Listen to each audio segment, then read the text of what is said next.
ಉತ್ತರ ಕರ್ನಾಟಕದ ಬಗ್ಗೆ ಸದನದಲ್ಲಿ ಚರ್ಚೆ. ಅಭಿವೃದ್ಧಿ ವಿಚಾರದಲ್ಲಿ ಸರ್ಕಾರಕ್ಕೆ ಸಾಲು ಸಾಲು ಪ್ರಶ್ನೆ. ಅಧಿಕಾರಿಗಳ ಅಕ್ರಮದ ಬಗ್ಗೆಯೂ ಸರ್ಕಾರಕ್ಕೆ ಚಾಟಿ. ಇದುವೇ ಚದುರಂಗದ ಮೊದಲ ಸ್ಟೋರಿ, ಉತ್ತರದ ಪ್ರಶ್ನೆ.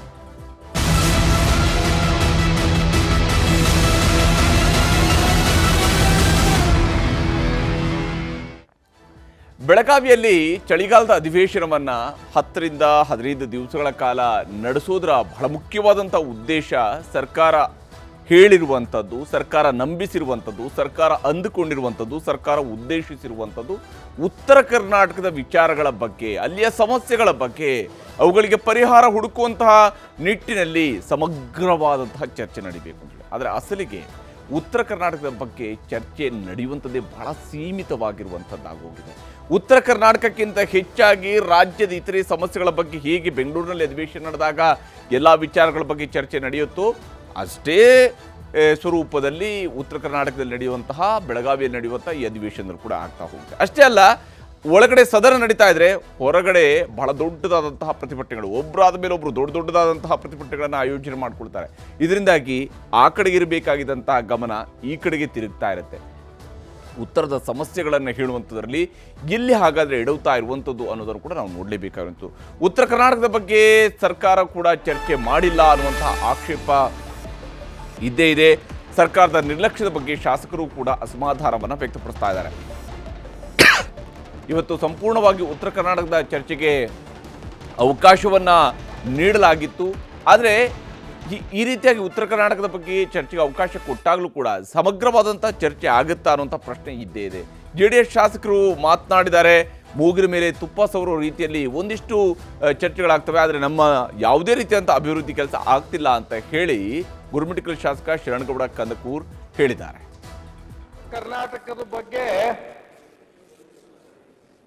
2 ವಾರ ಟೂರಿಂಗ್ ಬಂದಿರತಕ್ಕಂಥ ಕೆಲಸ ನಾಳೆ ಗುರುವಾರ ಮುಕ್ತಾಯ ಆಗ್ತದೆ. ಅಧ್ಯಕ್ಷರೇ, ಇವತ್ತು ಈ ಭಾಗದಾಗ ಯಾಕ ಅಧಿವೇಶನ ಮಾಡ್ತಾರೆ ಎಂಬುದು ಮೊದಲು ಸರ್ಕಾರ ನಮ್ಗೆ ಉತ್ತರ ಕೊಡ್ಬೇಕಾಗ್ತದೆ.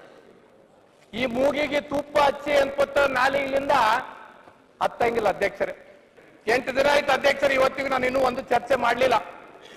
ಮೊದಲು ಬಾರಿ ಶಾಸಕರಾಗಿ ಆಯ್ಕೆ ಆಗಿ ಬಂದೀವಿ. ಅಧ್ಯಕ್ಷರೇ, ಜನಕ್ಕೇನೇನೋ ಕನಸುಗಳು ಹೇಳಿ ಬಂದೀವಿ ನಾವು. ನಿಮ್ ಊರಿಗೆ ಅದು ಮಾಡ್ತೀವಿ, ನಿಮ್ ತಾಂಡಕ್ಕೆ ಇದು ಮಾಡ್ತೀವಿ, ನಿಮ್ ಗ್ರಾಮಕ್ಕೆ ಇದು ಮಾಡ್ತೀವಿ ಅಂತ ತಿಳ್ಕೊಂಡು ನಾವೇನು ಮಾಡಕ್ ಆಗ್ಲಾರ ಪರಿಸ್ಥಿತಿಗೆ ಇವತ್ತಿಲ್ಲಿ ಬಂದು ನಿಂತಿರ್ತಕ್ಕಂಥದ್ದಿದೆ. ನಾನು ಇವತ್ತು ನನ್ನ ಭಾಷಣ ಮುಗಿಯವರೆಗೂ ಅಧ್ಯಕ್ಷರೇ ನಾನು ಯಾವುದೇ ಅನುದಾನ ಕೇಳಂಗಿಲ್ಲ, ನನಗಿದು ಕೊಡ ಅಂತ ನಾನು ಕೇಳಂಗಿಲ್ಲ. ವಾಸ್ತವಾಂಶಗಳನ್ನ ಮಾತ್ರ, ಕೆಲವು ವಿಚಾರಗಳನ್ನ ಹೇಳ್ತೀನಿ. ಅದಕ್ಕೆ ಹೇಳಿದ್ದು ಇವತ್ತು ಮಾತಾಡಿದ್ದು ಟಿವಿ ಪೇಪರ್ದಾಗ ಹೇಳ್ತಾರ, ಕ್ಷೇತ್ರದಾಗ ಸ್ಟೇಟಸ್ ಇಡ್ತಾರ, ನನ್ನ ಓ ಅಂತ ತಿಳ್ಕೊಂಡು ಇವತ್ತೊಂದೇ ದಿನ ಹೀರೋ ಆಗ್ತೀನಿ ನಾನು ಅಷ್ಟೇ. ಮೊದಲು ಕರ್ನಾಟಕದ ಬಗ್ಗೆ 2 ವಾರ ಟೂರಿಂಗ್. ಹೀಗೆ ಉತ್ತರ ಕರ್ನಾಟಕದ ಬಗ್ಗಿನ ಚರ್ಚೆ ಎಷ್ಟರ ಮಟ್ಟಿಗೆ ಆಗುತ್ತೆ ಅನ್ನೋದನ್ನ ಶರಣಗೌಡ ಕಂದಕೂರ್ ಅವರು ಬಹಳ ಸೊಗಸಾಗಿ ಹೇಳಿದ್ದಾರೆ ಮತ್ತು ನಾಟುವ ರೀತಿಯಲ್ಲಿ ಅವರು ಹೇಳಿದ್ದಾರೆ. ತಮ್ಮ ಸಮಸ್ಯೆಗಳನ್ನು ಸರ್ಕಾರದ ಗಮನಕ್ಕೆ ತಂದಿದ್ದಾರೆ.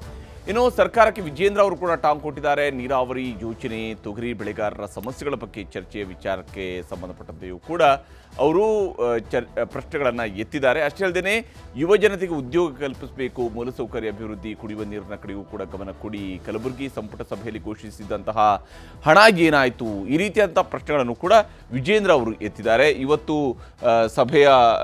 ಸದನದ ಸಂದರ್ಭದಲ್ಲಿ ನೀರಾವರಿ ಯೋಜನೆ, ತೊಗರಿ ಬೆಳೆಗಾರರ ಸಮಸ್ಯೆಗಳ ಬಗ್ಗೆಯೂ ಕೂಡ ವಿಚಾರಗಳನ್ನು ಅವರು ಪ್ರಸ್ತಾಪಿಸಿದ್ದಾರೆ. ಅದರ ಬಗ್ಗೆ ಚರ್ಚೆ ಆಗಬೇಕು, ಉತ್ತರ ಕರ್ನಾಟಕದ ಯುವ ಜನತೆಗೆ ಉದ್ಯೋಗವನ್ನು ಕಲ್ಪಿಸಬೇಕು ಅನ್ನುವಂತಹ ನಿಟ್ಟಿನಲ್ಲೂ ಕೂಡ ಪ್ರಶ್ನೆಯನ್ನು ಎತ್ತಿದ್ದಾರೆ. ಮೂಲ ಸೌಕರ್ಯ ಹಾಗೂ ಕುಡಿಯುವ ನೀರಿನ ಕಡೆಗೂ ಕೂಡ ಗಮನ ಕೊಡಿ ಅನ್ನುವಂಥದ್ದನ್ನು ಸರ್ಕಾರಕ್ಕೆ ಆಗ್ರಹಿಸಿದ್ದಾರೆ. ಜೊತೆಗೆ ಕಲಬುರಗಿ ಸಂಪುಟ ಸಭೆಯಲ್ಲಿ ಘೋಷಿಸಿದ್ದಂತಹ 11,700 ಕೋಟಿ ರೂಪಾಯಿ ಹಣ ಏನಾಯಿತು ಅನ್ನುವ ಪ್ರಶ್ನೆಯನ್ನು ಕೇಳಿದ್ದಾರೆ. ಹಾಗೆಯೇ ರಾಜ್ಯ ಸರ್ಕಾರ ಇದುವರೆಗೂ ಕೂಡ ಅನುದಾನವನ್ನು ಈ ವಿಚಾರದಲ್ಲಿ ಬಿಡುಗಾಸು ಕೂಡ ಅನುದಾನವನ್ನು ಬಿಡುಗಡೆ ಮಾಡಿಲ್ಲ. ಕಲಬುರಗಿ ಸಂಪುಟದಲ್ಲಿ ಘೋಷಣೆ ಮಾಡಿದಂತಹ ಯೋಜನೆಗಳದು. ಇನ್ನು ಕೃಷ್ಣಾ ಮೇಲ್ದಂಡೆ ಯೋಜನೆಗೆ ಪ್ರತಿ ವರ್ಷ 40,000 ಕೋಟಿ ರೂಪಾಯಿಯನ್ನು ಕೊಡ್ತೀವಿ ಅಂತ ಹೇಳಿಕೊಂಡು ಕೂಡ ಕಾಂಗ್ರೆಸ್ನವರು ಹೇಳ್ಕೊಂಡಿದ್ರು. ಆದರೆ ಆ ಹಣ ಎಲ್ಲಿ ಬಂತು, ಎಲ್ಲಿಗೆ ತಲುಪ್ತು, ಯಾವ ರೀತಿಯಾಗಿ ಬಂತು, ಇದುವರೆಗೂ ಸರ್ಕಾರ ಅನುದಾನ ಬಿಡುಗಡೆ ಮಾಡಿಲ್ಲ ಅನ್ನುವಂತಹ ಒಂದು ಆಕ್ಷೇಪವನ್ನು ಕೂಡ ವ್ಯಕ್ತಪಡಿಸಿದ್ದಾರೆ BY ವಿಜೇಂದ್ರ ಉತ್ತರ ಕರ್ನಾಟಕದ ವಿಚಾರದ ಬಗ್ಗೆನ ಚರ್ಚೆಯ ಸಂದರ್ಭದಲ್ಲಿ. ಸಮಸ್ಯೆಗಳ ಬಗ್ಗೆ ಹೆಚ್ಚು ನಾವು ಚರ್ಚೆ ಮಾಡಬೇಕಾಗ್ತದೆ.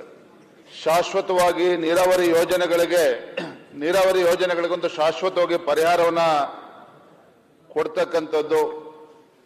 ಗುಲ್ಬರ್ಗಾದಿಂದ ರಾಯಚೂರು ಕೊಪ್ಪಳ ಈ ಭಾಗದಲ್ಲಿ ಇವತ್ತು ತೊಗರಿ ಬೆಳೀತಕ್ಕಂಥ ರೈತರು ಇವತ್ತು ಎದುರಿಸ್ತಾ ಇರ್ತಕ್ಕಂಥ ಸಮಸ್ಯೆ, ಮತ್ತೆ ಉತ್ತರ ಕರ್ನಾಟಕದಲ್ಲಿ ವಿಶೇಷವಾಗಿ ಏನು ಯುವ ಜನತೆ ಉದ್ಯೋಗ ಅವಕಾಶದಿಂದ ವಂಚಿತರಾಗಿ ನೆರೆ ರಾಜ್ಯಗಳಿಗೆ ಗುಳೆ ಹೋಗ್ತಾ ಇರ್ತಕ್ಕಂಥದ್ದು, ಶಿಕ್ಷಣ ಕ್ಷೇತ್ರ, ಆರೋಗ್ಯ ಕ್ಷೇತ್ರ, ಕುಡಿಯ ನೀರಿನ ಸಮಸ್ಯೆ, ಸುಮಾರು 11,770 ಕೋಟಿ ರೂಪಾಯಿಗಳ ಒಂದು ಕ್ರಿಯಾ ಯೋಜನೆಯನ್ನ ಬೀದರು, ರಾಯಚೂರು, ಗುಲ್ಬರ್ಗ ಭಾಗಕ್ಕೆ ಕೊಡ್ತೇವೆ ಅಂತೇಳಿ ಸರ್ಕಾರ ಘೋಷಣೆ ಮಾಡಿದ್ರು ಸಹ ಘೋಷಣೆ ಆದಂತ ಕ್ರಮವನ್ನ ಕೈಗೊಳ್ತಕ್ಕಂಥ ಕೆಲಸ ಆಗಿಲ್ಲ. ಅದ್ರ ಬಗ್ಗೆ ಮಾನ್ಯ ಮುಖ್ಯಮಂತ್ರಿಗಳು ಗಮನಿಸಬೇಕು ಅನ್ನುವ ವಿನಂತಿಯನ್ನ ನಾನು ಈ ಸಂದರ್ಭದಲ್ಲಿ ನಾನು ಮಾಡ್ತಾ ಇದ್ದೇನೆ ತಮ್ಮ ಮುಖೇನ.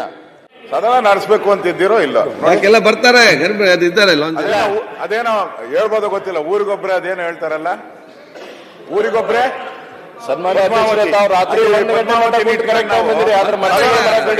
ಊರಿಗೊಬ್ರೆ ಪದ್ಮಾವತಿ ಆಗೌಟವ್ರೆ, ಎಲ್ಲ ಇಲಾಖೆದು ಅವರೇ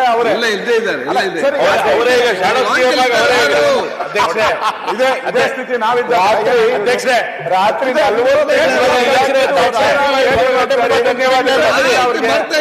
ಇಂಟ್ರೆಸ್ಟ್ ಇಲ್ಲ. ಏನ್ ನಡೆಸಬೇಕು ಏನು ಅಧಿವೇಶನ ನಿಲುವಳಿ ಕೊಡಲ್ಲ, ಮಾಡ್ತೀರಾ? ಏನಾದ್ರೂ ಒಂದು ಚರ್ಚೆ ಆಗ್ಬೇಕು. ಅದಕ್ಕೂ ಇನ್ನು ಉತ್ತರ ಕರ್ನಾಟಕ ವಿಚಾರದ ಬಗೆಗಿನ ಚರ್ಚೆಯ ಸಂದರ್ಭದಲ್ಲಿ ಬಹಳ ಮುಖ್ಯವಾಗಿ ವಿಮ್ಸ್ನ ಸಮಸ್ಯೆಗಳ ಬಗ್ಗೆ, ಬಳ್ಳಾರಿಯ ವಿಮ್ಸ್ನಲ್ಲಿ ಭ್ರಷ್ಟಾಚಾರ ತಾಂಡವ ಆಡ್ತಾ ಇದೆ ಅನ್ನುವಂತಹದ್ದನ್ನ ಬಳ್ಳಾರಿ ಶಾಸಕರೇ ಆರೋಪವನ್ನು ಮಾಡಿದ್ದಾರೆ. ಜನರ ಪ್ರಾಣ ಉಳಿಸುವಂತಹ ಉದ್ದೇಶಕ್ಕೆ ಚಿಕಿತ್ಸೆಯನ್ನು ಕೊಡ್ತಾ ಇಲ್ಲ ಅನ್ನುವಂಥ ಆಕ್ಷೇಪವನ್ನು ಎತ್ತಿದ್ದಾರೆ. ಯಾಕೆಂದರೆ ಅವರಿಗೆ ಅಲ್ಲಿರುವಂತಹ ಪರಿಸ್ಥಿತಿಯ ಅಂದಾಜು ಶಾಸಕರಿಗೂ ಕೂಡ ಇದ್ದೇ ಇರುತ್ತೆ. ಮೆಡಿಸಿನ್, ರಕ್ತ ಪರೀಕ್ಷೆಯಲ್ಲೂ ಕೂಡ ಗೋಲ್ಮಾಲ್ ಆಗ್ತಾ ಇದೆ ಅನ್ನುವಂಥದ್ದನ್ನು ಆಡಳಿತ ಪಕ್ಷದ ಶಾಸಕರೇ ಹೇಳ್ತಾ ಇದ್ದಾರೆ, ಪ್ರತಿಪಕ್ಷದವರಲ್ಲ, ಆಡಳಿತ ಪಕ್ಷದವರು ಇದನ್ನು ಹೇಳ್ತಾರೆ. ಹಾಗಾದರೆ ಸರ್ಕಾರ ಏನು ಮಾಡ್ಕೊಂಡು ಕುಳಿತಿದೆ ಅನ್ನುವಂಥದ್ದು ಇಲ್ಲಿರುವಂತಹ ಪ್ರಶ್ನೆ.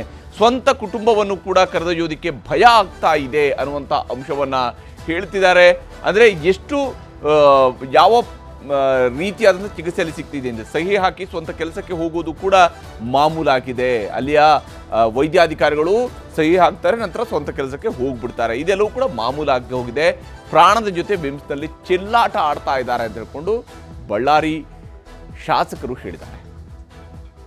ಬ್ಲಡ್ ಟೆಸ್ಟ್ ಆಗಿರ್ಬೋದು, ಎಕ್ಸ್ರೇ ಆಗಿರ್ಬೋದು, ಬ್ಲಡ್ ಟೆಸ್ಟ್ ಕೂಡ ನಾನಲ್ಲಿ ಇದಕ್ಕೆ ಹೋದಾಗ ಬ್ಲಡ್ ಟೆಸ್ಟ್ ಕೂಡ ಪ್ರತಿಯೊಂದು ಯಾವುದು ನಮ್ಮ ಬಿಮ್ಸ್ ಅಲ್ಲಿ ಮಾಡಿಸಿದ್ದಂತವಲ್ಲ, ಪ್ರತಿಯೊಂದು ಬ್ಲಡ್ ಟೆಸ್ಟ್ ಆಗಿರ್ಬೋದು, ಅಲ್ಲಿ ಪ್ರೈವೇಟ್ ಆಗಿ ಯಾರು ಇರ್ತಾರೋ ಅವ್ರ ಹತ್ರ ಬ್ಲಡ್ ಟೆಸ್ಟ್ ಅನ್ನು ಡಾಕ್ಟರ್ಗಳು ಕಳಿಸ್ಕೊಟ್ಟು ಅವರಿಂದ ಕಿಕ್ ಬ್ಯಾಕ್ ಅನ್ನು ಇಸ್ಕೊಂಡು ದುಡ್ಡಕ್ಕೋಸ್ಕರ ಇವತ್ತಲ್ಲಿ ಟ್ರೀಟ್ಮೆಂಟ್ ಮಾಡ್ತಿದ್ದಾರೆ ಹೊರತು ಒಂದು ಪ್ರಾಣ ಉಳಿಸ್ಬೇಕಂತೇಳಿ ಆ ಬಳ್ಳಾರಿ ಬಿಮ್ಸ್ ಅಲ್ಲಿ ನಡೀತಾ ಇಲ್ಲ ಅಂತ ಹೇಳಲಿಕ್ಕೆ ಇಚ್ಛೆ ಪಡ್ತೀನಿ ಸ್ನೇಹಿತರೆ.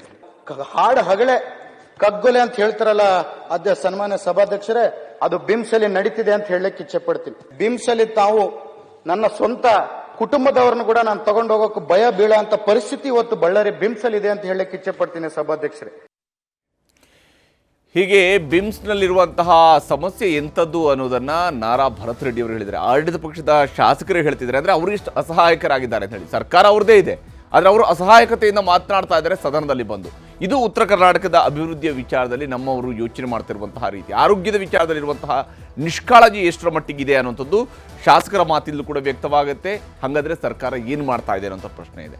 ಇನ್ನು ಮುಂದುವರೆದು ಉತ್ತರವನ್ನು ಸರ್ಕಾರ ಮರೆತಿದೆ ಅನ್ನುವಂಥದ್ರ ಬಗ್ಗೆಯೂ ಕೂಡ ಆಕ್ಷೇಪ ಇದ್ದೇ ಇದೆ. ಅಧಿವೇಶನದಲ್ಲಿ ಉತ್ತರ ಕರ್ನಾಟಕ ಅಭಿವೃದ್ಧಿ ಕುರಿತಾದಂತಹ ಚರ್ಚೆ ಬಹಳ ಸೀಮಿತವಾಗಿ ಇವತ್ತಿನಿಂದ ನಿನ್ನೆಯಿಂದ ಆರಂಭ ಆಗಿದೆ. ಕಳಪೆ ಕಾಮಗಾರಿ ಬಗ್ಗೆ ದೂರು ಕೊಟ್ಟರೂ ಕೂಡ ಇಲ್ಲಿ ಕ್ರಮ ಆಗ್ತಾ ಇಲ್ಲ. ಕಳಪೆ ಕಾಮಗಾರಿಗಳು ಕಾಮನ್ ಅನ್ನುವಂಥದ್ದಾಗೋಗ್ಬಿಟ್ಟಿದೆ. ಗದಗದ ಶಿರಹಟ್ಟಿ ಶಾಸಕ ಚಂದ್ರ ಲಮಾಣಿ ಇದರ ಬಗೆಗಿನ ಆರೋಪವನ್ನು ಮಾಡಿದ್ದಾರೆ, ಪ್ರತಿಪಕ್ಷ ಬಿಜೆಪಿಯ ಸದಸ್ಯ. ಇನ್ನು ರಾಯಚೂರನ್ನು ಪ್ರವಾಸಿ ಕೇಂದ್ರವಾಗಿ ಅಭಿವೃದ್ಧಿಪಡಿಸಿ ಅನ್ನುವಂತಹ ಡಿಮ್ಯಾಂಡನ್ನು ವ್ಯಕ್ತಪಡಿಸಿರುವಂಥದ್ದು JDSನ ಶಾಸಕಿ. ಮಳೆ ಇಲ್ಲದಿದ್ದರೂ ಕೂಡ ಪ್ರವಾಹ ಆಗ್ತಾ ಇದೆ, ಶಾಶ್ವತ ಪರಿಹಾರ ನಮಗೆಲ್ಲ ಬೇಕಿದೆ ಅನ್ನುವಂಥದ್ದನ್ನು ದೇವದುರ್ಗದ ಶಾಸಕಿ JDS ಶಾಸಕಿ ಕರೆಮಾ ನಾಯಕ್ ಅವರು ಆಗ್ರಹಿಸಿದ್ದಾರೆ. ಸದನದ ಒಳಗೆ ರಾಯಚೂರನ್ನು ಅಭಿವೃದ್ಧಿಪಡಿಸಿ ಎಂದು ಕೇಳಿದ್ದಾರೆ. ಉತ್ತರ ಕರ್ನಾಟಕದಲ್ಲಿ ರೈತರ ಆತ್ಮಹತ್ಯೆ ನಡೀತಾ ಇದೆ ಅನ್ನುವಂಥ ವಿಚಾರವನ್ನು ಕೂಡ ಪ್ರಸ್ತಾಪ ಮಾಡಲಾಗಿದೆ. ಮತ್ತು ಇದಕ್ಕೆ ತೊಗರಿ ಬೆಳೆಯುವಂತಹ ರೈತರು ಸಂಕಷ್ಟಕ್ಕೆ ಸಿಲುಕಿದ್ದಾರೆ ಅಂತ ಹೇಳಿ ಕಲಬುರಗಿ ಗ್ರಾಮಾಂತರದ ಶಾಸಕ ಮತ್ತಿಮೂಡ್ ಅವರು ಪ್ರಸ್ತಾಪ ಮಾಡಿದ್ದಾರೆ. ವಿದ್ಯುತ್ ಪೂರೈಕೆ ಸಮರ್ಪಕವಾಗಿ ಆಗ್ತಿಲ್ಲ ಅಂತೇಳಿ ಮತ್ತಿಮೂಡ್ ಅವರು ಹೇಳಿರುವಂಥದ್ದು. ಬೆಂಬಲ ಬೆಲೆ ಏರಿಕೆ ಮಾಡುವಂತೆಯೂ ಕೂಡ ಸರ್ಕಾರಕ್ಕೆ ಅವರು ಆಗ್ರಹಿಸಿದ್ದಾರೆ. ಹೀಗೆ ಬೇರೆ ಬೇರೆ ಶಾಸಕರು ಉತ್ತರ ಕರ್ನಾಟಕದ ವಿಚಾರಕ್ಕೆ ಸಂಬಂಧಪಟ್ಟಂತೆ ಪ್ರತಿಪಕ್ಷಗಳ ಸಾಲಿನಲ್ಲೂ ಕೂಡ ಹಲವು ಪ್ರಶ್ನೆಗಳು ಸರ್ಕಾರದ ಮುಂದೆ ಬಂದಿದ್ವು. ತುಂಗಭದ್ರಾ ನದಿಯಿಂದ ಒಂದು ಶಾಶ್ವತವಾದ ನೀರಾವರಿ ಯೋಜನೆಗಳನ್ನ ಕೊಡ್ಬೇಕಂತ ಹೇಳಿ ತಮ್ಮ ಮುಖಾಂತರ ಅವರಿಗೆ ಮನವಿಯನ್ನ ಮಾಡ್ತಾ ಇದ್ದೀನಿ. ಆಲ್ರೆಡಿ ತಮಗೆಲ್ಲ ಗೊತ್ತಿರುವಾಗ ಸಿಂಗ್ಟಾನೂರು ಏತ ನೀರಾವರಿಯಲ್ಲಿ ಹನಿ ನೀರಾವರಿ ಕಾಮಗಾರಿಯನ್ನ ಮಾಡ್ತಾ ಇದ್ದಾರೆ. ಆದ್ರೆ ಕಳಪೆ ಮಟ್ಟದ ಒಂದು ಕಾಮಗಾರಿ ನಡೀತಾ ಇದೆ. ಹೋದ ಬಾರಿನೂ ಸಹಿತ ತಮ್ಮ ಗಮನಕ್ಕೆ ತಂದಿದ್ದೆ ಸಭಾಧ್ಯಕ್ಷರೇ, ಆದ್ರೆ ಅವರ ವಿರುದ್ಧವಾಗಿ ಯಾವುದೇ ತರ ಆಕ್ಷನ್ ಅನ್ನ ತಗೊಂಡಿಲ್ಲ. ಈ ಏನು ಜಾಲವಾಡಿಗೆ ಏತ ನೀರಾವರಿ ಆಗ್ಬೇಕಾಗಿದೆ ಅದನ್ನ ಆದಷ್ಟು ಬೇಗನೆ ಕೈಗೊಳ್ಬೇಕಂತ ಹೇಳಿ ಅವ್ರನ್ನ ಮನವಿ ಮಾಡ್ತಿದ್ದಾರೆ. ಕೃಷ್ಣಾ ನದಿ ತುಂಬಿ ಹರಿದಾಗ ನಮ್ಮಲ್ಲಿ ಮಳೆ ಬರ್ಲಿ ಬರದೇ ಇರ್ಲಿ ಪ್ರತಿ ವರ್ಷ ಕೂಡ ಪ್ರವಾಹ ಬರ್ತದ. ಬಂದಂತ ಸಂದರ್ಭದಲ್ಲಿ ಆ ಭಾಗದ ಹಳ್ಳಿಗಳು ಅರ್ಧದಷ್ಟು ಮುಳುಗಂತ ಒಂದು ವಾತಾವರಣ ಇರೋದ್ರಿಂದ ತಾತ್ಕಾಲಿಕ ಗಂಜಿ ಕೇಂದ್ರಗಳನ್ನ ಮಾಡ್ತಾರ. ಅವ್ರಿಗೆ ಏನ್ ಸಣ್ಣ ಪುಟ್ಟ ಒಂದು ಸಹಾಯ ಮಾಡ್ತಾರ. ಆದ್ರೆ ಅವರಿಗೆ ಒಂದು ಆ ಊರುಗಳನ್ನ ಅಲ್ಲಿ ಏನ್ ಮುಳುಗಡೆ ಆಗಿರ್ತದ ಅಂತ ಊರುಗಳನ್ನ ಕೆಲವೊಂದ್ ಕಡೆ ಸ್ಥಳಾಂತರ ಮಾಡಿ ಅವರಿಗೆ ಶಾಶ್ವತ ಪರಿಹಾರ ಕೊಡಬೇಕು ಅನ್ನೋಂಥದ್ದು ನಾನು ಈ ತಮ್ಮ ಮುಖಾಂತರ ಗಮನ ಸೆಳಿತೀನಿ. ಇವತ್ತು ರೈತರು ಬೆಳೀತಕ್ಕಂಥ ಬೆಳೆ ಇವತ್ತು ತೊಗರಿ, ನಮ್ಮ ಕಲ್ಯಾಣ ನಾಡಿನಲ್ಲಿ ತೊಗರಿ ನಾಡು ಯಾವುದಾದ್ರು ಕಲಬುರಗಿ ಜಿಲ್ಲೆ ಅಂತಕ್ಕಂಥ ಕೂಡ ನಾವು ಮಾತಾಡೋದು ಕೂಡ ಅನೇಕ ಜನರು ನೋಡಿದಾರೆ ಅಧ್ಯಕ್ಷರೇ.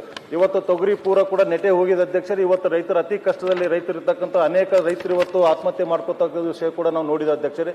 ಅದ್ರ ಜೊತೆಲಿ ಇವತ್ತು ರೈತರಿಗೆ ಎಕರೆಗೆ 50,000ಕ್ಕಿಂತ ಮೇಲ್ಪಟ್ಟು ಅವ್ರಿಗೆ ಕೂಡ ಪರಿಹಾರ ಕೊಡ್ಬೇಕಂತಕ್ಕಂಥ ಕೂಡ ತಮ್ಮ ಮುಖಾಂತರ ಒತ್ತಾಯ ಮಾಡ್ತಾ ಇದ್ದೀನಿ ಅಧ್ಯಕ್ಷರೇ. ಇವತ್ತು ತೊಗರಿ ಕೂಡ ಎಲ್ಲ ನೆಟೆ ಹೋಗಿದೆ ಅಧ್ಯಕ್ಷ. ತೊಗರಿ ಕೂಡ ಏನೂ ಇಲ್ಲ. ರೈತರು ಇವತ್ತು ಬರೀ ಯಾವ ರೀತಿ ಆತ್ಮಹತ್ಯೆ ಮಾಡ್ಕೊಳ್ಳೋರು ಕೂಡ ತಾವು ನೋಡ್ತಾ ಇದ್ದೀರಿ. ಅದಕ್ಕೆ ಮುಂದಿನ ದಿನಗಳಲ್ಲಿ ರೈತರಿಗೆ ಎಕರೆಗೆ 50,000 ಪರಿಹಾರ ಕೊಡ್ತಕ್ಕಂಥ ಕೆಲಸ ಇವತ್ತು ಸರ್ಕಾರ ಮಾಡ್ಬೇಕಂತಕ್ಕಂಥ ಕೂಡ ತಮ್ಮ ಮುಖಾಂತರ ಕೇಳಕ್ ಬಯಸ್ತಾ ಇದ್ದೀನಿ ಅಧ್ಯಕ್ಷರೇ. ಹೀಗೆ ಸಾಕಷ್ಟು ಸಮಸ್ಯೆಗಳ ಬಗ್ಗೆ ಒಂದು ಕಡೆ ಶಾಸಕರು ಪ್ರಸ್ತಾಪ ಮಾಡಿದ್ದಾರೆ. ವಿಶೇಷವಾಗಿ ಶಿಕ್ಷಣದ ವಿಚಾರದಲ್ಲೂ ಕೂಡ ಪ್ರಸ್ತಾಪವನ್ನ ಮಾಡಿದ್ದಾರೆ.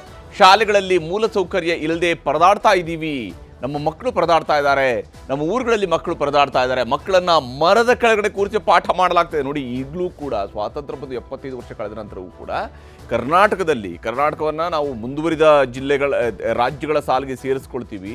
ನಮ್ಮದೇ ಕರ್ನಾಟಕದಲ್ಲಿ ಶಾಲೆಗಳನ್ನ ಮರದ ಕೆಳಗಡೆ ಈಗಲೂ ಕೂಡ ನಡೆಸಲಾಗ್ತಾ ಇದೆ. ಉತ್ತರ ಕರ್ನಾಟಕ ಭಾಗದಲ್ಲಿ ಇಂತಹದ್ದೊಂದು ಪರಿಸ್ಥಿತಿ ಇದೆ ಅನ್ನುವಂಥದ್ದನ್ನು ಶಾಸಕರು ಸರ್ಕಾರದ ಗಮನಕ್ಕೆ ತಂದಿದ್ದಾರೆ. ನೋಡಿ, ಇಂಥ ವಿಚಾರಗಳ ಬಗ್ಗೆ ಚರ್ಚೆ ಆಗಬೇಕು. ಉತ್ತರ ಕರ್ನಾಟಕದ ಇಂಥ ವಿಚಾರಗಳಿಗೆ ಪರಿಹಾರವನ್ನು ಹುಡುಕುವಂಥ ಕೆಲಸವನ್ನು ಬೆಳಗಾವಿ ಅಧಿವೇಶನದಲ್ಲಿ ಮಾಡಿಸಲೇಬೇಕಾಗಿರುವಂಥದ್ದು ಜವಾಬ್ದಾರಿ. ಶಾಲೆಗಳ ಮಂಜೂರಾತಿಗೆ ಪ್ರಸ್ತಾವನೆ ಕೊಟ್ಟರೂ ಕೂಡ ಸರ್ಕಾರ ಅದನ್ನು ಮಂಜೂರು ಮಾಡ್ತಾ ಇಲ್ಲ ಅಂಥೇಳಿ ಶಾಸಕಿ ಜೊಲ್ಲೆ ಅವರು ಪ್ರಸ್ತಾಪ ಮಾಡಿದ್ದಾರೆ. ನಿಪ್ಪಾಣಿ ಶಾಸಕಿ ಈ ಒಂದು ವಿಚಾರವನ್ನು ಪ್ರಸ್ತಾಪ ಮಾಡಿದರೆ. ಪಾಪ ಅವರು ಕೂಡ ಮಂತ್ರಿ ಆಗಿದ್ರು. ಆ ಸಂದರ್ಭದಲ್ಲೂ ಕೂಡ ಅದು ಯಾಕೆ ಶಾಲೆಗಳನ್ನು ಕಟ್ಟಿಸಲಿಲ್ಲ ಅನ್ನೋಂಥ ಪ್ರಶ್ನೆ ಇದ್ದೇ ಇರುತ್ತೆ. ಇನ್ನು ಬೆಳಗಾವಿಯಲ್ಲಿ ಚಳಿಗಾಲದ ಚಳುವಳಿ ಅಧಿವೇಶನ ಆಗಿದೆ. ಇದು ಅಧಿವೇಶನ ಅಲ್ಲ, ಇದು ಚಳುವಳಿಗಳಿಗೆ ಬೇಕಾದಂತಹ ಅಧಿವೇಶನ ಆಗಿದೆ ಅಂತ ಹೇಳಿ BR ಪಾಟೀಲ್ರು ಹೇಳಿದ್ದಾರೆ. ಉತ್ತರ ಕರ್ನಾಟಕ ಅಭಿವೃದ್ಧಿ ಆಗದಿರೋದಕ್ಕೆ ಪ್ರತಿಭಟನೆಯೇ ಸಾಕ್ಷಿ ಅನ್ನುವಂಥದ್ದನ್ನು ಹೇಳಿದ್ದಾರೆ. ಆಗದೇ ಇರೋದಕ್ಕೆ ಪ್ರತಿಭಟನೆ ಸಾಕ್ಷಿ. ಶಿಕ್ಷಣ ಸಂಸ್ಥೆಗಳಲ್ಲಿ 83% ಹುದ್ದೆಗಳು ಖಾಲಿ ಉಳಿದಿದ್ದಾವೆ ಅಂತೇಳಿ. ಹಾಗಾದರೆ ಏನು ಶಿಕ್ಷಣ ಸಿಗುತ್ತೆ? ಯಾವ ಸ್ವರೂಪದ ಶಿಕ್ಷಣ ಸಿಗುತ್ತೆ? ಶಿಕ್ಷಕರೇ ಇಲ್ಲದೆ ಶಾಲೆಗಳು ಹೇಗೆ ಕಾರ್ಯನಿರ್ವಹಿಸೋದಕ್ಕೆ ಸಾಧ್ಯ ಅನ್ನುವಂಥ ಪ್ರಶ್ನೆಯನ್ನು ಹಿರಿಯ ಶಾಸಕರು ಎತ್ತಿರುವಂಥದ್ದು. ಕಾಂಗ್ರೆಸ್ನ ಹಿರಿಯ ಶಾಸಕ BR ಪಾಟೀಲ್ರು ನೇರವಾಗಿ ಸರ್ಕಾರವನ್ನು ಪ್ರಶ್ನಿಸಿದ್ದಾರೆ. ನಮ್ಮ ಗಡಿ ಭಾಗದಲ್ಲಿರ್ತಕ್ಕಂಥ ಉತ್ತರ ಕರ್ನಾಟಕದ ಗ್ರಾಮೀಣ ಭಾಗದ ಮಕ್ಕಳಿಗೆ ಶಿಕ್ಷಣ ಸಿಗುವಂಥದ್ದು ಬಹಳ ಮಹತ್ವದಿದೆ ಅಧ್ಯಕ್ಷ. ಮಕ್ಕಳಿಗೆ ಕೂತ್ಕೊಳ್ಳೋದಕ್ಕೆ ಸರಿಯಾದ ಕೊಠಡಿಗಳಿಲ್ಲ. ಒಂದೊಂದು ಸರ್ತಿ ಆ ಮಕ್ಕಳನ್ನ ಟೀಚರ್ಸ್ ಗಿಡದ ಕೆಳಗಡೆ ಹೊರಗಡೆ ಕರ್ಕೊಂಡು ಬಂದು ಪಾಠ ಕಲಿಸುವಂತ ಅನೇಕ ಉದಾಹರಣೆಗಳನ್ನ ನಾವು ನೋಡ್ತಾ ಇದ್ದೀವಿ ಅಧ್ಯಕ್ಷ. ಅದೇ ರೀತಿಯಲ್ಲಿ ಶಿಕ್ಷಕರ ಕೊರತೆ ಕೂಡ ಇದೆ. ಕನ್ನಡ ಶಾಲೆಗಳು ಈಗ ಡೆವಲಪ್ಮೆಂಟ್ ಇಂಪ್ರೂವ್ಮೆಂಟ್ ಆಗ್ತಾ ಇದ್ದಾವೆ. ಆದರೂ ಕೂಡ ಗಡಿ ಭಾಗ ಇರೋದ್ರಿಂದ ಇಲ್ಲಿ ಉದಾಹರಣೆಗೆ ಹೈಸ್ಕೂಲ್ಗಳ ಸಂಖ್ಯೆ ಬಹಳ ಕಡಿಮೆ ಇದೆ ಅಧ್ಯಕ್ಷರೇ. ಉದಾಹರಣೆಗೆ ನಿಪ್ಪಾಣಿಯನ್ನೇ ತಗೊಂಡ್ರೆ ನಮ್ಮಲ್ಲಿ 2-3 ಹೈಸ್ಕೂಲ್ ಬಿಟ್ಟರೆ ನಾನು ಬಹಳಷ್ಟು ಪ್ರಸ್ತಾವನೆ ಕೊಟ್ಟರು ಕೂಡ ಹೈಸ್ಕೂಲ್ಗಳು ಇವತ್ತು ಹೆಚ್ಚಿನ ಸಂಖ್ಯೆಯಲ್ಲಿ ಆಗಿಲ್ಲ ಅಧ್ಯಕ್ಷರೇ. ಕೊಠಡಿಗಳ ವ್ಯವಸ್ಥೆ ಇರ್ಬೋದು, ಕಂಪ್ಯೂಟರ್ಗಳ ವ್ಯವಸ್ಥೆ ಇರ್ಬೋದು, ಹೈಸ್ಕೂಲ್ಗಳ ವ್ಯವಸ್ಥೆ ಇರ್ಬೋದು ಮತ್ತು PU ಕಾಲೇಜ್ಗಳು, ಡಿಗ್ರಿ ಕಾಲೇಜ್ಗಳ ವ್ಯವಸ್ಥೆ ಆದರೆ ನಿಜವಾಗ್ಲೂ ಕೂಡ ಈ ಕಲ್ಯಾಣ ಕರ್ನಾಟಕ ಮತ್ತು ಕಿತ್ತೂರು ಕರ್ನಾಟಕದ ನಿಜವಾದ ಅರ್ಥದಲ್ಲಿ ಅಭಿವೃದ್ಧಿಯನ್ನ ಸಾಧಿಸೋದಕ್ಕೆ ಸಾಧ್ಯ ಆಗ್ತದೆ ಅಧ್ಯಕ್ಷರೇ. ಇದಕ್ಕೆ ಒಂದ್ಸಲ ಚರ್ಚೆಯಲ್ಲಿ ಮಾತನಾಡುವಾಗ ಒಬ್ಬರು ಬಹಳ ಮಹತ್ವದ ವ್ಯಕ್ತಿ ಹೇಳಿದ್ರು, ಇದು ಬೆಳಗಾವಿ ಅಧಿವೇಶನ ಅಂದ್ರೆ ಚಳವಳಿ ಅಧಿವೇಶನ. ಅದು ಸತ್ಯಕ್ಕೂ ಬಹಳ ನಿಜವಾದಂಥ ಮಾತು. ಬೆಳಗಾವಿ ಅಧಿವೇಶನದಲ್ಲಿ ಅನೇಕ ಚಳವಳಿಗಳು, ಪ್ರತಿಭಟನೆಗಳು ನಡೀತವೆ. ಯಾಕೆ ನಡೀತವೆ ಅಂದ್ರೆ ಉತ್ತರ ಕರ್ನಾಟಕದಲ್ಲಿ ಕೂಡ ಅಷ್ಟು ಸಮಸ್ಯೆಗಳಿದ್ದಾವೆ. ಏನು ಅವ್ರಿಗೇನು ಹುಚ್ಚತ್ತಿಲ್ಲ. ಆ ಮನೆ ಬಿಟ್ಟು ಬಂದು ಚಳಿಯಲ್ಲಿ ಬಿದ್ದು ನೀರಿಲ್ದೇನೆ ಊಟ ಇಲ್ದೇನೆ ಉಪವಾಸ ಮಲಗಿ ಪ್ರತಿಭಟನೆ ಮಾಡೋದಕ್ಕೆ ಅವರಿಗೇನು ಪ್ರತಿಷ್ಠೆ ಪ್ರಶ್ನೆ ಅಲ್ಲ. SSLC ಪರಿಣಾಮ ಪಾತಾಳಕ್ಕಿಳಿದಿದೆ. ಎಷ್ಟು ಸಂಖ್ಯೆಯಲ್ಲಿ SSLC ಕೊನೆ ಸಂಖ್ಯೆಯಲ್ಲಿ ಬರೋದು ಯಾದಗಿರಿ, ಕಲಬುರಗಿ, ಬೀದರು, ರಾಯಚೂರು, ಕೊಪ್ಪಳ, ಬಳ್ಳಾರಿ. ನಾವು ಕೊನೆ ಸಂಖ್ಯೆ ಬರ್ತೀವಿ ಪ್ರತಿಯೊಂದು ಹಂತದಲ್ಲಿ. ಯಾಕಂದ್ರೆ ಆ ಕಡೆ ನಾವು ಗಮನ ಇನ್ನೂ ಕೊಟ್ಟಿಲ್ಲ. ಎಷ್ಟು ಪ್ರಯತ್ನ ಮಾಡಬೇಕಾಗಿತ್ತು ಅಷ್ಟು ಮಾಡಿಲ್ಲ. ಆಮೇಲೆ ಶಾಲಾ ದಾಖಲಾತಿಗಳು ಇವತ್ತು ರಾಜ್ಯದಲ್ಲಿ ಸರಾಸರಿ ಹೊರಮತ್ ನೋಡ್ರೆ ನಮ್ಮಲ್ಲಿ ಶಾಲೆ ದಾಖಲಾತಿ ಕೂಡ ಕಡಿಮೆ ಇದೆ. ನಾವು ಪರ್ಮನೆಂಟ್ ಆಗಿ ಶಿಕ್ಷಕರನ್ನ ನೇಮಕಾತಿ ಮಾಡಿಕೊಂಡ್ರೆ ಅವರಿಗೆ ಅಕೌಂಟಬಿಲಿಟಿ ಇರ್ತದೆ, ಅವ್ರ ಉತ್ತರದಾಯಿತ್ವ ಇರ್ತದೆ. ಅದಕ್ಕಾಗಿ ಶಿಕ್ಷಕರನ್ನ ನೇಮಕಾತಿ ಮಾಡ್ಕೋಬೇಕಂತ ಹೇಳಿ ನಾವು ಅನೇಕ ಸಲ ನಾವು ಹೇಳ್ತಾ ಇದ್ವಿ. ಹೀಗೆ ಹಲವು ಸಮಸ್ಯೆಗಳ ಬಗ್ಗೆ ಕಡೆ 2 ದಿವಸಗಳಲ್ಲಿ ಈಗ ಚರ್ಚೆ ಆಗ್ತಾ ಇದ್ದಾವೆ. ಇದಕ್ಕಿನ್ನು ಸರ್ಕಾರದಿಂದ ಏನು ಉತ್ತರ ಬರುತ್ತೆ ಅನ್ನುವಂಥದ್ದು ಪ್ರಶ್ನೆ ಇದ್ದೇ ಇದೆ. ಆದರೆ ಎಲ್ಲಕ್ಕಿಂತ ಮುಖ್ಯ ಇರುವಂಥದ್ದು ಈ ಬೆಳಗಾವಿ ಸದನದ ಸಂದೇಶ ಏನು ಸಂದೇಶವನ್ನು ಕೊಡ್ತಾ ಇದ್ದಾರೆ ಬೆಳಗಾವಿಯಲ್ಲಿ. ಉತ್ತರ ಕರ್ನಾಟಕಕ್ಕೆ ಆದ್ಯತೆ ನೀಡಬೇಕು ಅನ್ನುವಂಥ ಉದ್ದೇಶದಿಂದ ಬೆಳಗಾವಿಯಲ್ಲಿ ಅಧಿವೇಶನವನ್ನು ಆರಂಭವಾಯಿತು ಮತ್ತು ಬೆಳಗಾವಿ ಕರ್ನಾಟಕದ ಅವಿಭಾಜ್ಯ ಅಂಗ ಅನ್ನುವಂಥದ್ದನ್ನು ಹೇಳುವಂಥ ಕಾರಣಕ್ಕೆ ಅದನ್ನು ಬೆಳಗಾವಿಯಲ್ಲೇ ಆರಂಭಿಸಲಾಯಿತು. ಇದನ್ನು 2006-7ರಲ್ಲಿ 2020 ಸರ್ಕಾರ ಬೆಳಗಾವಿ ಅಧಿವೇಶನವನ್ನು ಶುರು ಮಾಡಿತು. HD ಕುಮಾರಸ್ವಾಮಿ ಅವರು ಕರ್ನಾಟಕದ ಮುಖ್ಯಮಂತ್ರಿ ಆಗಿದ್ದಂತಹ ಸಂದರ್ಭದಲ್ಲಿ ಶುರು ಮಾಡಿದರು. ಸುವರ್ಣಸೌಧ ನಿರ್ಮಾಣದ ನಂತರ ಪ್ರತಿ ವರ್ಷ ಬೆಳಗಾವಿಯಲ್ಲಿ ಅಧಿವೇಶನವನ್ನು ನಡೆಸಲಾಗ್ತಾ ಇದೆ. 2009-10ರಲ್ಲಿ ಆ ಒಂದು ಸುವರ್ಣಸೌಧ ನಿರ್ಮಾಣ ಆದ ನಂತರ ಪ್ರತಿ ವರ್ಷವೂ ಕೂಡ ಇದರ ಬಗ್ಗೆ ಅಲ್ಲಿ ಸದನವನ್ನು ನಡೆಸ್ಕೊಂಡು ಬರ್ತಾ ಇದ್ದಾರೆ. ಹೆಸರಿಗಷ್ಟೇ ಸೀಮಿತವಾಗಿದೆ ಬೆಳಗಾವಿಯ ಚಳಿಗಾಲದ ಅಧಿವೇಶನ. ಇದು ಉತ್ತರ ಕರ್ನಾಟಕದ ಅಭಿವೃದ್ಧಿಯ ಬಗೆಗಿನ ಚರ್ಚೆ ಅನ್ನುವಂಥದ್ದು ಹೆಸರಿಗಷ್ಟೇ ಸೀಮಿತವಾಗಿದೆಯೇ ಹೊರತು ಅಲ್ಲಿ ಉತ್ತರ ಕರ್ನಾಟಕದ ಅಭಿವೃದ್ಧಿಯ ಬಗ್ಗೆ ವ್ಯಾಪಕವಾದಂತಹ ಚರ್ಚೆ ನಡೆದಿದ್ದೇ ಬಹಳ ವಿರಳ. ಮ್ಯಾಕ್ಸಿಮಮ್ 1 ದಿವಸ ಅಥವಾ 2 ದಿವಸ. ಮತ್ತು ನೋಡಿ, ಉತ್ತರ ಕರ್ನಾಟಕದ ಬಗೆಗಿನ ಚರ್ಚೆಯ ದಿವಸದಂದು ಸದನ ಖಾಲಿ ಹೊಡಿತಾ ಇರುತ್ತೆ. ಸಚಿವರುಗಳ ಸಾಲಿನಲ್ಲಿ ಸಚಿವರು ಇರೋದಿಲ್ಲ. ಇವತ್ತು ಸಚಿವರು ಎಲ್ಲಿದ್ದಾರೆ ಅನ್ನುವಂಥದ್ದನ್ನು ಪ್ರತಿಪಕ್ಷ ನಾಯಕರು ಕೇಳ್ತಾ ಇದ್ರು. ಅವರು ಆಡಳಿತ ಪಕ್ಷದಲ್ಲಿದ್ದಾಗ, ಈ ಪ್ರತಿಪಕ್ಷ ನಾಯಕರು ಆಡಳಿತ ಪಕ್ಷದಲ್ಲಿದ್ದಾಗ, ಕಾಂಗ್ರೆಸ್ನವರು ಪ್ರತಿಪಕ್ಷದಲ್ಲಿದ್ದಾಗಲೂ ಕೂಡ ಇದೇ ಪ್ರಶ್ನೆಯನ್ನು ಸಿದ್ದರಾಮಯ್ಯವರು ಕೇಳ್ತಾ ಇದ್ರು, ಎಲ್ಲಿದ್ದಾರೆ ನಿಮ್ಮ ಸಚಿವರುಗಳು ಅಂತೇಳಿ. ಅಂದರೆ ಸಚಿವರುಗಳಿಗೂ ಆಸಕ್ತಿ ಇಲ್ಲ, ಯಾರಿಗೂ ಆಸಕ್ತಿ ಇಲ್ಲ. ಅದು ಕಾಂಗ್ರೆಸ್ ಇರ್ಬೋದು, ಅದು BJಪಿಯವರು ಇರ್ಬೋದು, ಸಚಿವರುಗಳಿಗೆ ಆಸಕ್ತಿ ಇರೋದಿಲ್ಲ. ಉತ್ತರ ಕರ್ನಾಟಕದ ಚರ್ಚೆಗಿಂತಲೂ ಕೂಡ ರಾಜಕೀಯದ ಜಿದ್ದಾಜಿದ್ದಿಗೆ ಇಲ್ಲಿ ಹೆಚ್ಚಿನ ಪ್ರಾಧಾನ್ಯತೆ ಇರುತ್ತೆ. ಅಲ್ಲಿ ಪ್ರತಿ ಬಾರಿ ಸದನ ನಡೆದಾಗಲೂ ಕೂಡ ಒಂದಿಲ್ಲ ಒಂದು ರಾಜಕೀಯ ಜಿದ್ದಾಜಿದ್ದಿ ನಡೀತಾ ಇರುತ್ತೆ. ಇಡೀ ರಾಜ್ಯದ ರಾಜಕೀಯದ ಸಮಸ್ಯೆಗಳನ್ನು ತೆಗೆದುಕೊಂಡು ಹೋಗಿ ಬೆಳಗಾವಿಯಲ್ಲಿ ಪರಿಹಾರ ಮಾಡ್ಕೊಂಡು ಬರ್ತಿದ್ದಾರೇನೋ ಅನ್ನುವ ಸ್ವರೂಪದಲ್ಲಿ ರಾಜಕೀಯ ಜಿದ್ದಾಜಿದ್ದಿಯನ್ನು ಅಲ್ಲಿ ಅವರು ಇಟ್ಕೊಂಡಿರ್ತಾರೆ. ಇದನ್ನು ಮಾಡೋದಕ್ಕೆ ಸಾಕಷ್ಟು ಕಾಲಗಳಿದ್ದಾವೆ. ಅಟ್ಲೀಸ್ಟ್ ಬೆಳಗಾವಿ ಅಧಿವೇಶನ ಇದನ್ನು ನಾವು ಮಾಡ್ತಾ ಇರುವಂಥದ್ದು ಒಂದು ನಿರ್ದಿಷ್ಟವಾದಂಥ ಪ್ರಮುಖವಾದಂಥ ಉದ್ದೇಶಕ್ಕಾಗಿ ಅನ್ನುವಂಥದ್ದನ್ನು ಇಟ್ಕೊಂಡು ಯೋಚನೆ ಮಾಡಿದರೆ ಇಲ್ಲಿ ಇವರು ಪ್ರಸ್ತಾಪ ಮಾಡುವಂಥ ಅನೇಕ ವಿಚಾರಗಳಿದಾವಲ್ಲ, ಅದನ್ನು ಮುಂದೆ ಕೂಡ ಪ್ರಸ್ತಾಪ ಮಾಡೋದಕ್ಕೆ ಅವಕಾಶ ಇದ್ದೇ ಇರುತ್ತೆ. ಬೆಂಗಳೂರಿನಲ್ಲಿ ಸದನ ನಡೀತಾ ಇರುತ್ತೆ, ಆ ಸದನದಲ್ಲೂ ಕೂಡ ಮಾಡ್ಬೋದು. ಹಾಗಿದ್ರೆ ಬೆಳಗಾವಿಯಲ್ಲಿ ಮಾಡಬಾರ್ದು ಅಂತ ಹೇಳಿಲ್ಲ, ಮಾಡಬೇಕು. ಕೆಲವೊಂದು ಜ್ವಲಂತ ವಿಚಾರಗಳ ಬಗ್ಗೆ ಚರ್ಚೆ ಆಗಬೇಕು. ಆದರೆ ಉತ್ತರ ಕರ್ನಾಟಕದ ಸಮಸ್ಯೆಗಳ ಬಗ್ಗೆ ಚರ್ಚೆ ನಡೆಸೋದಕ್ಕೆ ಸಾಧ್ಯ ಆಗದೇ ಇದ್ದ ಮೇಲೆ ನೀವು ಅಲ್ಲಿ ಸದನವನ್ನು ನಡೆಸುವಂಥ ಉದ್ದೇಶ ಏನು? ಆಡಳಿತ ಮತ್ತು ವಿರೋಧ ಪಕ್ಷಗಳಿಗೆ ಉತ್ತರ ಕರ್ನಾಟಕ ವಿಚಾರಗಳ ಚರ್ಚೆಗೆ ನಿರಾಸಕ್ತಿ ಇರುವಂಥದ್ದು ಸ್ಪಷ್ಟವಾಗಿ ಗೋಚರಿಸ್ತಾ ಇದೆ. ಇದು ಈ ಬೆಳಗಾವಿ ಸದನ ಕೊಡ್ತಾ ಇರುವಂತಹ ಸಂದೇಶವಾಗಿಯೇ ನಾವು ಇದನ್ನು ಪರಿಗಣಿಸಬೇಕು. ಅಧಿವೇಶನದ ವೇಳೆ ಇದ್ದಕ್ಕಿದ್ದಂತೆ ಶುರುವಾಗ್ತವೆ ನಾನಾ ರೀತಿಯಾದಂಥ ಪ್ರತಿಭಟನೆಗಳು, ಅದು ಬಲ ಪ್ರದರ್ಶನಗಳು. 1000, 2000, 5000 ಜನರನ್ನು ಸೇರಿಸ್ಕೊಂಡು ನಡೆಯುವಂತಹ ಬಲ ಪ್ರದರ್ಶನಗಳಲ್ಲಿ ನಡೀತವೆ. ಇದರಿಂದಾಗಿ ಏನು ಉದ್ದೇಶವನ್ನು ಸಾಧಿಸಿದಂಗೆ ಆಗುತ್ತೆ ಅಂತೇಳಿ. ಯಾಕೆಂದರೆ ಬೆಳಗಾವಿ ಅಧಿವೇಶನಕ್ಕಿಂತಲೂ ಕೂಡ ಹೈಲೈಟ್ ಆಗುವಂಥದ್ದು ವಿವಿಧ ಸ್ವರೂಪದ ಪ್ರತಿಭಟನೆಗಳೇ ಹೊರತು ಅಲ್ಲಿ ಅಧಿವೇಶನದ ಒಳಗಡೆ ಏನು ಚರ್ಚೆ ಆಯಿತು, ಎಷ್ಟರ ಮಟ್ಟಿಗೆ ಚರ್ಚೆ ಆಗಿದೆ, ಏನು ಚರ್ಚೆ ಆಗಬೇಕಿದೆ, ಈ ವಿಚಾರಗಳಲ್ಲಿ ಚರ್ಚೆ ಆಗೋದಿಲ್ಲ. ಕಾಂಗ್ರೆಸ್ನ ಶಾಸಕರು ಕೂಡ ಉತ್ತರ ಕರ್ನಾಟಕದ ಅಭಿವೃದ್ಧಿಯ ವಿಚಾರಗಳಲ್ಲಿ ಏನೇನು ಮಾತನಾಡಿದ್ದಾರೆ ಅನ್ನೋದು ನಿಮಗೆ ತೋರಿಸ್ತೀನಿ. ಮಲಪ್ರಭಾ ಬಲದಂಡೆ, ಮುಖ್ಯ ಕಾಲುವೆ ಮತ್ತು ಉಪಕಾಲುವೆಯ ಅಭಿವೃದ್ಧಿ ಕಾಮಗಾರಿಯನ್ನು ಈಗಾಗಲೇ ಕೈಗೊಂಡಾರ. ಅದಕ್ಕೆ ಕೊನೆ ಅಂಚಿನ ರೈತರಿಗೆ ನೀರು ಮುಟ್ಟಿಸ್ಲಿಕ್ಕೆ ವಿಶೇಷವಾಗಿ ಬಾಕಿ ಉಳಿದಂತ ಕೆಲಸಗಳು ಅವ್ನು ಕಂಪ್ಲೀಟ್ ಮಾಡ್ಬೇಕು. ಈಗ ERM 1 and 2 ಅಂತ ಮಾಡಿರ್ತಾರೆ. ಟೋಟಲ್ 34% ವಾಟರ್ ಸೇವ್ ಆಗಿದೆ ನಮಗೆ. ಇಲ್ಲಿಗೆ ವೇಸ್ಟ್ ಆಗಿ ನೀರು ಹರಿದೋಕಿತ್ತು, ಅದಕ್ಕೆ ಅದನ್ನ ಕಂಪ್ಲೀಟ್ ಮಾಡಬೇಕಾಗಿದೆ. ಒಂದೊಂದು ಊರಲ್ಲಿ ಅರ್ಧಕ್ಕಿಂತ ಹೆಚ್ಚು ಜಮೀನುಗಳು ಅವು ಎದಕ್ಕೆ ಬಾಧಿಗೆ ಬರದಂತದ್ದು. ಅಂದ್ರೆ ಅಲ್ಲಿ ಒಂದು ಯಾವುದೇ ಬೆಳೆಗಳು ಬರೋದಿಲ್ಲ. ಅದು ಕರ್ನಾಟಕದಲ್ಲಿ ಎಲ್ಲ ಭಾಗದಲ್ಲಿ ಆಗಿಲ್ಲ. ಕೇವಲ ಬೆಳಗಾವಿ ಜಿಲ್ಲೆಯಲ್ಲಿ ಕೆಲವೊಂದು ಕೃಷ್ಣಾ ಬೆಲ್ಟದಲ್ಲಿ ಇರುವಂತ ಚಿಕ್ಕೋಡಿ, ಕಾಗವಾಡ, ಅಥಣಿ, ಜಮಖಂಡಿ, ಬಾಗಲಕೋಟೆ ಈ ಇರುವಂತ ಜಿಲ್ಲೆಗಳಲ್ಲಿ ಸೌಜಗಳು ಬಹಳ ಆಗಿದಾವೆ. ಸಾವಿರಾರು ಎಕರೆ, ಲಕ್ಷಾಂತರ ಎಕರೆ ಜಮೀನುಗಳು ಹಾಳಾಗಿ ಇವತ್ತು ನಾವಲ್ಲಿ ಬದುಕಲಿಕ್ಕೆ ಆಗ್ತಾ ಇಲ್ಲ. ಬೆಳೆನೇ ಬೆಳೆಯಲಿಕ್ಕೆ ಬರ್ತಾ ಇಲ್ಲ ಯಾವುದೂ ಬೆಳೆ ಸರ್. ನಮ್ಮ ತಲಾ ಆದಾಯ ಪರ್ ಕ್ಯಾಪಿಟಲ್ ಇನ್ಕಮ್ ನಮ್ಮ ಉತ್ತರ ಕರ್ನಾಟಕದ್ದು ಒಂದು ವರ್ಷಕ್ಕೆ 1.4 ಲಕ್ಷ ಇದ್ರೆ ದಕ್ಷಿಣ ಕರ್ನಾಟಕದ್ದು ಸರಾಸರಿ 4 ಲಕ್ಷ ರೂಪಾಯಿ ಇದೆ ಅಧ್ಯಕ್ಷ. ಅದೇ ಬೆಂಗಳೂರದು ಒಂದೇ 7 ಲಕ್ಷ ರೂಪಾಯಿ ತಲಾ ಆದಾಯ ಇರ್ತಕ್ಕಂಥ ಒಂದು ತಾರತಮ್ಯ ಇಲ್ಲಿ ಎದ್ದು ಕಾಣುತ್ತೆ ಅಧ್ಯಕ್ಷ. ಇನ್ನು GDP ನೋಡಿದ್ರೆ ಫಸ್ಟ್ ಟಾಪ್ 10 ನೋಡಿದ್ರೆ ಎಲ್ಲ ದಕ್ಷಿಣ ಕರ್ನಾಟಕದ ಜಿಲ್ಲೆಗಳು ಬರ್ತವೆ ಅಧ್ಯಕ್ಷ. ನಮ್ದು ಫಸ್ಟ್ ಬರುತ್ತೆ ಅಧ್ಯಕ್ಷ, ಕೆಳಗಡೆಯಿಂದ ಫಸ್ಟ್ ಬರ್ತೀವಿ ಅಧ್ಯಕ್ಷರು ನಾವು. ಬಾಟಮ್ ಟಾಪ್ 10 ಇರೋದು ಉತ್ತರ ಕರ್ನಾಟಕದಲ್ಲಿ. ಇದು ಅಂಕಿ ಅಂಶ ನಾನು ಹೇಳ್ತಕ್ಕಂಥದ್ದು ಅಧ್ಯಕ್ಷ. ಇಲ್ಲಿ ಪ್ರಕಾಶ್ ಕೋಳಿವಾಡ ಅಂತಹ ಶಾಸಕರು ಮಾತಾಡ್ತಿರುವಂಥ ರೀತಿಯನ್ನು ನೋಡಿದಾಗ ಹಾಗಾದ್ರೆ ಇವ್ರುಗಳು ಏನು ಸಾಧಿಸಿದ್ರು ಅನ್ನೋಂಥ ಪ್ರಶ್ನೆ ಬರುತ್ತೆ. ಯಾಕಂದರೆ ಇವರು ಈಗ ಶಾಸಕರಿದ್ದಾರೆ, ಇವರ ಅಪ್ಪ ಕೂಡ ಶಾಸಕರಾಗಿದ್ದರು, ಸ್ಪೀಕರ್ ಆಗಿದ್ದರು, ಈ ರೀತಿಯಾಗೆಲ್ಲ ಕೆಲಸ ಮಾಡಿದ್ರು. ಏನು ಮಾಡಿದ್ರು ಇವ್ರುಗಳೆಲ್ಲ ಅಂತೇಳಿ ಆಯಾ ಭಾಗದ ಜನಪ್ರತಿನಿಧಿಗಳು ಹಠ ಹಿಡಿದು ಸರ್ಕಾರದ ಕೆಲಸ ಮಾಡಬೇಕಾಗಿರುವಂಥದ್ದು ಅವರ ಜವಾಬ್ದಾರಿ ಆಗಿರುತ್ತೆ.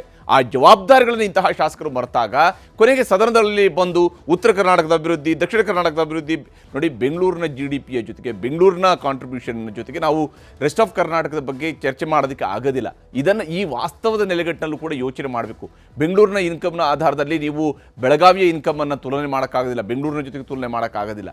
ಹಾಗೆಯೇ ಆಯಾ ಜಿಲ್ಲೆಗಳ ಅಭಿವೃದ್ಧಿಯ ವಿಚಾರಗಳನ್ನು ಆಯಾ ಭಾಗದ ಜನಪ್ರತಿನಿಧಿಗಳು ಏನು ಮಾಡಿದರು, ನೀವೇನು ಮಾಡಿದ್ರಿ, ನಿಮ್ಮ ತಂದೆಯವರು ಶಾಸಕರಾಗಿದ್ದಾಗ ಏನು ಮಾಡಿದರು, ಇವುಗಳಿಗೂ ಕೂಡ ನೀವು ಉತ್ತರವನ್ನು ಕೊಡಬೇಕಾಗುತ್ತೆ. ಹಾಗಿದ್ದಾಗ ಮಾತ್ರ, ಆ ಆತ್ಮಸಾಕ್ಷಿ ಇದ್ದಾಗ ಮಾತ್ರ ಇಲ್ಲಿ ಅಭಿವೃದ್ಧಿಯ ಬಗ್ಗೆ ವಿಸ್ತೃತವಾದಂಥ ಸಮಗ್ರವಾದಂಥ ಚರ್ಚೆ ಆಗೋದಕ್ಕೆ ಸಾಧ್ಯ ಇರುವಂಥದ್ದು. ಇನ್ನು ಚದುರಂಗದ ಎರಡನೇ ಸುದ್ದಿ ಕಡೆಗೆ ಹೋಗೋಣ. ಕೊಲೆ ಕೇಸ್ನ A1 ಆರೋಪಿಗೆ ಹೈಕೋರ್ಟ್ ಬೇಲ್, ಜಾಮೀನು ಸಿಕ್ಕ 4 ದಿನಗಳ ಬಳಿಕ ಜೈಲಿನಿಂದ ರಿಲೀಸ್, 6 ತಿಂಗಳ ಜೈಲುವಾಸದ ನಂತರ ಪವಿತ್ರ ಗೌಡ ಬಿಡುಗಡೆ. ಇದುವೇ ಚದುರಂಗದ ಎರಡನೇ ಸ್ಟೋರಿ. ನಗ್ತಾ ನಗ್ತಾ ಬಂದು